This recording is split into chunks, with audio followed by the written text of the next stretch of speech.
Hello friends, welcome to the channel. My name is Vasu Goyal and आज का topic है section 164 of CrPC, यानी कि 164 का बयान, जो हम आम भाषा में बोलते हैं। तो चलिए समझते हैं सेक्शन 164 ऑफ सीआरपीसी है क्या। तो इस सेक्शन में जुडिशियल मजिस्ट्रेट या मेट्रोपॉलिटन मजिस्ट्रेट बयान रिकॉर्ड करते हैं। किसका? अक्यूज्ड या विटनेस का। तो आपके 2 पॉइंट ही तैयार हो गए कि आप कौन कौन कॉम्पिटेंट है बयान लेने के लिए। तो पहले हैं जुडिशियल मजिस्ट्रेट साहब और दूसरे हैं मेट्रोपॉलिटन मजिस्ट्रेट साहब। ठीक है। और किसका बयान रिकॉर्ड किया जाता है? तो अक्यूज्ड का या विटनेस का। तो जो स्टेटमेंट रिकॉर्ड होते हैं वो कन्फेशनल और नॉन कन्फेशनल दोनों तरह के हो सकते हैं।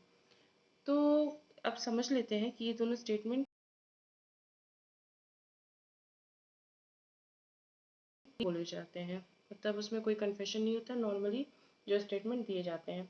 जबकि कन्फेशनल स्टेटमेंट में अक्यूज्ड अपना ऑफेंस कमिट करता है।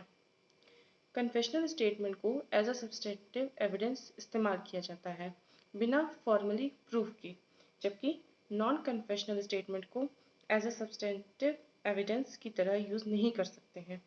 इसका यूज़ बस स्टेटमेंट को कॉन्ट्राडिक्ट और कोरोबरेट करने के लिए किया जाता है।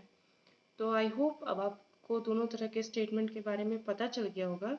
तो आइए जानते हैं इस सेक्शन का इन्फोर्समेंट कैसे हुआ, मतलब कि ये एग्जिस्टेंस में कब आया। तो एग्जाम्पल से समझते हैं। जैसे जब कोई पर्सन एफआईआर रजिस्टर करता है या डायरेक्टली मजिस्ट्रेट के पास जाता है कि अपने कॉग्निजेबल ऑफेंस के लिए, जो कि सारा प्रोसीजर मेंशन है सीआरपीसी के सेक्शन 154 में 154 में, तब पुलिस को मजिस्ट्रेट एफआईआर नोट डाउन करने का ऑर्डर देती है। सो ड्यूरिंग द इन्वेस्टिगेशन के दौरान अगर पुलिस ऑफिसर को लगता है कि अक्यूज्ड का या विटनेस का स्टेटमेंट रिकॉर्ड होना चाहिए, तब वो मजिस्ट्रेट साहब के पास जाते हैं। तभी ये सेक्शन 164 एग्जिस्टेंस में आता है। आइए एक छोटा सा स्टेप समझ लेते हैं।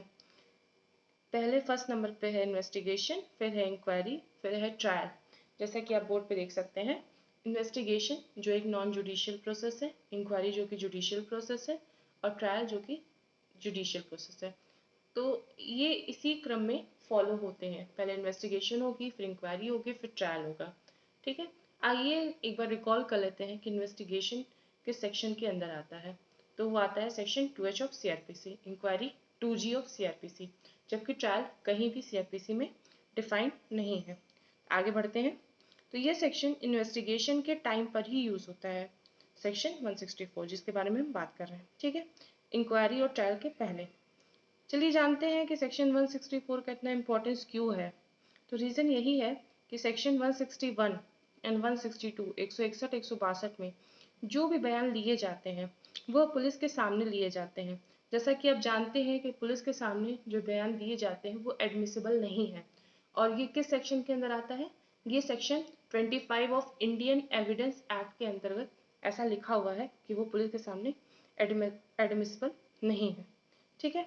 तो वो ना तो पर्सन के द्वारा ऐसे स्टेटमेंट, वो ना तो पर्सन के द्वारा साइन कराया जाता है, ना ही कोर्ट में एडमिसिबल होता है।